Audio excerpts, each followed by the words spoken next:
Pernah gak sih kalian merasa capek, lelah, stres, merasa burnout, merasa harus memuaskan dunia luar kalian, merasa harus memuaskan tuntutan keluarga, tuntutan teman sekantor, tuntutan lingkungan sekitar kalian lah. Dan hal itu membuat kalian sampai lupa untuk mendengarkan diri kalian sendiri. Kapan sih kalian terakhir kali mendengarkan isi hati kalian sendiri? Ya, kita semua tahu mayoritas kita di usia 20-an ini hidup dengan cara autopilot. Ya, karena kita sampai lupa nih. Kita gak bisa ngendaliin diri kita sendiri. Kita mungkin terlalu sibuk dengan deadline kuliah, dengan tugas kantor, atau mengejar postingan di media sosial. Tapi kita hampir melupakan satu hal yang mungkin sangat penting, yaitu untuk mendengarkan isi hati kalian sendiri. Nah, disinilah letak pentingnya journaling. Oke, opening.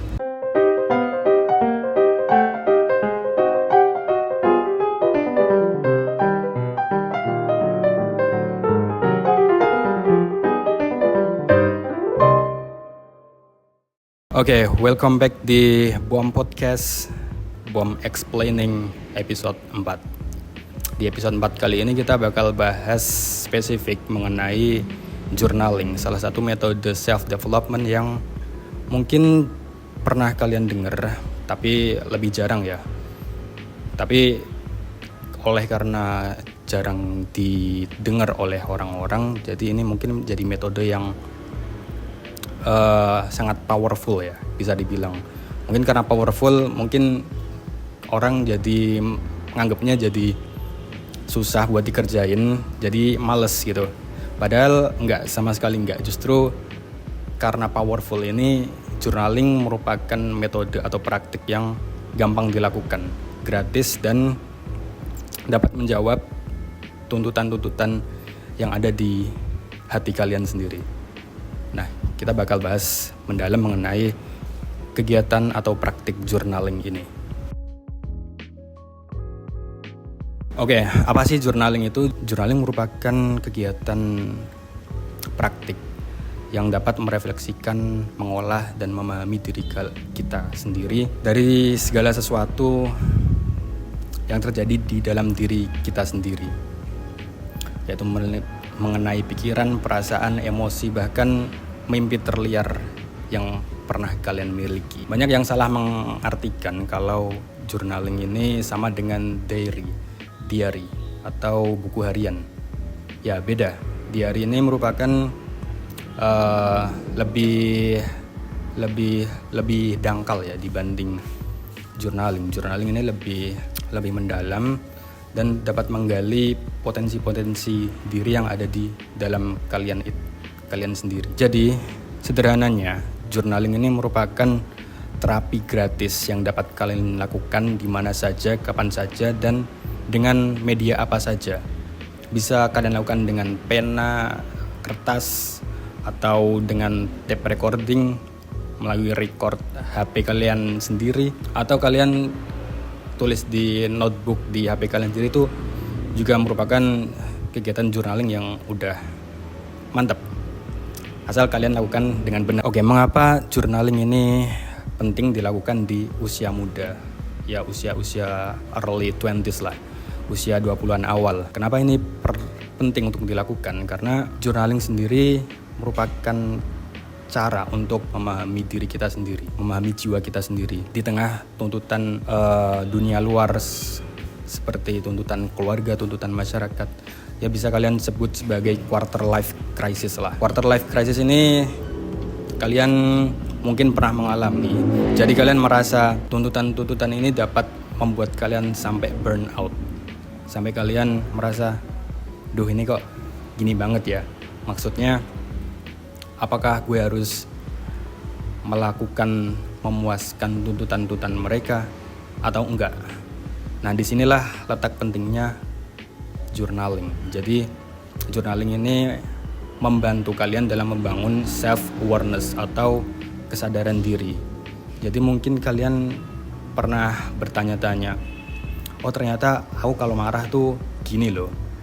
Aku kalau marah tuh ternyata kalau di waktu-waktu gini, kalau mungkin sama temen yang kayak gimana, di kondisi seperti apa. Atau mungkin kalian pernah berpikir, oh aku ternyata overwhelmed karena aku belum menentukan batasan terhadap diri aku sendiri. Seperti itu. Jadi tanpa journaling, emosi-emosi tersebut akan terpendam dan suatu saat akan meledak menjadi stres, kecemasan, atau bahkan burnout. Jadi alih-alih menunggu krisis itu datang, mari kita mulai mengendalikan krisis itu sendiri dari kegiatan yang dapat kita kendalikan. Oke, sekarang gimana cara kita melakukan journaling? Ya, journaling secara sederhana dapat dilakukan dengan cara mengekspresikan apa yang ada di dalam isi hati kalian. Tapi gimana cara kita mengekspresikannya? Apa aja yang perlu diekspresikan dan apa yang harus kita lakukan terhadap ekspresi-ekspresi tersebut? Jadi agar dilakukan itu dengan benar dan untuk mencapai tujuan yang diinginkan dari journaling itu sendiri, yaitu untuk meningkatkan kualitas hidup dari halaman jurnal, kita harus melakukannya dengan benar. Ada 3 hal yang perlu kalian tangkap. Di sini ada 3 hal yang perlu kalian tulis dalam jurnal atau kalian ekspresikanlah. Kan tadi bilangnya bisa direkam atau dalam bentuk apapun ya.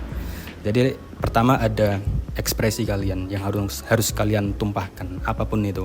Mau itu kesedihan, kekurangan kalian, impian-impian kalian yang mungkin terasa mustahil, tapi dengan kalian melakukan journaling itu jadi menjadi lebih possible, lebih visible. Jadi kalian mungkin punya kesedihan, punya pengalaman buruk di satu hari, itu kalian tumpahkan semua di situ, dan ketika kalian mengeluarkan ekspresi tersebut, itu menjadi lebih mudah untuk diorganisir dan dianalisis. Jadi ada yang disebut naming is taming. Jadi kalian dapat menjinakkan emosi kalian dengan menamai emosi kalian tersebut. Menamai artinya tuh kalian harus menuliskannya, harus mengenal apa sih ekspresi ini tuh, emosi ini tuh apa, kapan munculnya, ini tuh emang emosi yang negatif atau emang beneran emosi yang negatif, atau suatu pola yang emang muncul dan dapat dikendalikan. Nah, yang kedua, kita harus menemukan pola dari ekspresi yang udah kita miliki tersebut, yang udah kita ekspresikan. Pola maksudnya apa? Pola di sini diartikan sebagai pola itu apa? Di sini mungkin kalian pernah merasa, oh setiap kali aku mengalami kegagalan aku pasti membenci atau swearing terhadap diri kalian sendiri habis-habisan, atau oh aku merasa insecure nih setiap aku membuka media sosial, membuka Instagram atau Twitter atau yang lain, kalian merasa insecure. Pola-pola seperti itu yang perlu kalian lihat polanya. Jadi ketika kalian udah dapet polanya, kalian jadi lebih gampang untuk menganalisisnya. Ini berhubungan sama poin pertama tadi, yaitu untuk mengekspresikan semuanya. Jadi pertama kalian ekspresikan semuanya, kalian temukan polanya, dan yang ketiga ini kalian juga harus mengekspresikan gratitude kalian dan manifestasi. Di sini selain kalian mengekspresikan semua yang udah terjadi di satu hari tersebut, kalian juga harus mengapresiasi diri kalian sendiri. Ketika kalian mengekspresikan gratitude atau pencapaian yang udah kalian lakukan, kalian merasa itu tuh udah dapat dilakukan, dan mungkin kalian dapat melakukan hal-hal yang lebih di hari-hari berikutnya. Selain itu, journaling juga dapat dilakukan sebagai manifestasi tujuan. Jadi seperti yang udah aku sebut tadi, karena journaling ini sangat powerful, jadi kalian tulis aja nih mimpi-mimpi kalian yang belum tercapai, sehingga nanti mimpi tersebut dapat lebih terorganisir, lebih terplanning, dan itu lebih nyata untuk dapat dilakukan. Jadi ini bukan sihir, tapi kalian harus yakin kalau mimpi kalian dapat dilakukan dan dapat tercapai. Oke, ketika kalian udah paham nih apa yang ingin kalian lakukan dan gimana ngelakuinnya, sekarang tinggal kalian harus mulai. Ini ada tips nih dari aku buat kalian yang mau mulai journaling. Aku punya 2 poin di sini yang tips ya, yang perlu kalian perhatiin untuk bahan kalian journaling. Oke, yang pertama buat diri kalian nyaman, dan yang kedua kalian harus gunakan prompt. Ini sebenarnya buat mempermudah aja sih buat kalian journaling. Jadi kalian pertama harus buat diri kalian nyaman dulu. Kalian pilih waktu dan tempat yang sekiranya membuat kalian nyaman. Waktu di sini bisa kapan saja dalam satu hari yang kalian merasa kayaknya aku harus menumpahkan semuanya di saat tersebut. Nah, ini kalian juga harus mulai menemukan pola di sini. Kapan sih saat-saat tersebut itu muncul? Bisa pagi hari ketika kalian bangun tidur, kalian mungkin pernah berpikir, ketika aku bangun tidur, aku merasa berat banget nih pikiran, mau ngapain aja seharian. Atau ketika kalian udah mau sore, udah mau tidur, udah melakukan segala macam kegiatan nih dalam satu hari, kalian berpikir, udah ngapain aja sih tadi seharian. Nah, itu kalian bebas tentukan kapannya. Dan untuk medianya pun kalian bebas. Untuk tempatnya juga bebas ya, kalian bisa pilih tempat senyaman kalian. Mungkin di kantor atau di ruang private atau di kamar kalian, itu juga bebas. Pokok di tempat dan waktu ternyaman. Dan jangan batasi kalian dengan kalimat-kalimat yang puitis atau yang indah seperti itu. Jadi tumpahkan semuanya dengan kata-kata kalian sendiri. Jangan terpaku pada tulisan orang lain. Ternyata orang kalau journaling gini nih, ternyata bahasanya kayak gini, seberapa banyak paragraf, udah dengan struktur kalimat yang bagus. Gak perlu. Itu semua bagian kecil yang kalian perhatikan belakangan. Jadi untuk kalian memulai, kalian harus di sini agak. Jadi setelah kalian menemukan tempat dan waktu yang pas, kalian juga perlu menentukan media apa yang sekarangnya membuat kalian nyaman. Bisa pakai pena atau kertas, bisa pakai HP, pakai apapun lah yang membuat kalian nyaman. Itu media. Pokok kalian harus konsisten di satu media atau konsisten. Jadi ini sebenarnya agar kalian mudah mengorganisirnya sih. Kan tadi disebutkan kalau tujuannya tuh biar kalian menemukan pola yang ada di kehidupan kalian.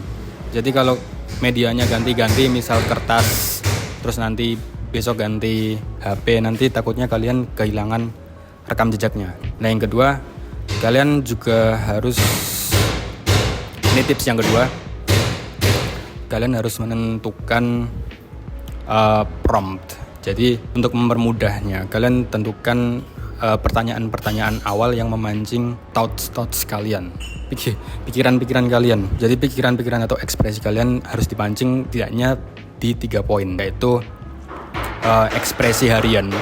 Di sini kalian harus menumpahkan segala sesuatu yang terjadi di hari itu. Tumpahkan semua dengan bahasa kalian sendiri dengan bebas. Mau itu kesedihan, kesenangan, atau apapun itu. Hal yang mengecewakan, hal yang paling memalukan yang pernah terjadi di hidup kalian di hari itu. Kemudian yang kedua yaitu mengenai apresiasi atau gratitude. Ini juga penting sebenarnya buat memancing mimpi-mimpi kalian, cita-cita kalian yang mungkin dulu udah pernah kalian lupakan. Jadi mungkin kalian pernah lupa, ternyata kalian di satu hari menemukan kejadian-kejadian spesifik di hari tersebut. Jadi itu membuat kalian terpancing dan akhirnya menuliskannya di jurnal kalian melalui journaling ini. Kemudian yang ketiga di sini ada planning atau rencana ke depannya. Di sini planning juga sangat penting mengenai pemecahan masalah kalian. Jadi mungkin kalian udah menuliskan masalah-masalah yang kalian hadapi, menemukan masalah-masalah yang kalian hadapi, udah menuliskan semuanya. Nah, kalian juga harus bisa menganalisis dan merumuskan solusi apa yang paling memungkinkan untuk dilakukan, dan itu merupakan cara yang harus dihadapi, masalah yang harus dihadapi. Jadi juga bukan kumpulan masalah-masalah doang, bukan kumpulan-kumpulan keresahan doang. Jadi kalian juga harus menemukan solusi dari masalah yang kalian hadapi. Ini juga merupakan ini juga merupakan hal yang mengubah masalah kalian menjadi sebuah narasi. Jadi itu journaling merupakan hal yang sangat mempermudah hidup kalian jika kalian memahaminya. Sebagai penutup, journaling bukan tentang menjadi penulis yang hebat. Journaling adalah tentang bagaimana kalian menjadi pengamat yang hebat melalui cara kalian mengekspresikan diri kalian sendiri. Kalian menjalani kehidupan dengan penuh tuntutan, penuh tekanan dari orang-orang, penuh kebisingan dari dunia sekitar kalian. Kalian jangan sampai lupa dengan diri kalian sendiri. Itu merupakan self-development yang paling terjangkau, paling pribadi, dan paling jujur. Ini merupakan penemuan terbaik di abad 21, bisa dibilang seperti itu. Jadi jangan sia-siakan usia muda kalian, jangan sia-siakan waktu kalian terbuang sia-sia hanya untuk orang lain. Sisakan waktu kalian sebentar saja buat diri kalian sendiri. Dan ketika kalian berhasil melakukannya, jangan berhenti. Mungkin kalian udah sukses, udah mencapai berbagai achievement di hidup kalian, tapi kalian jangan berhenti. Tetap lakukan journaling, tetap develop kalian sendiri, jangan berhenti. Masih ada level-level yang tak terbatas di kehidupan kalian. Jadi kalian semakin berdaya, semakin kuat, semakin bisa mengendalikan diri kalian sendiri. Jadi pesan dari aku mungkin, bisakah kalian meluangkan waktu 10 menit aja buat diri kalian sendiri, buat menulis tentang diri kalian sendiri untuk masa depan. Jadi sekian untuk episode keempat BOM Explaining kali ini. Sampai jumpa di episode berikutnya.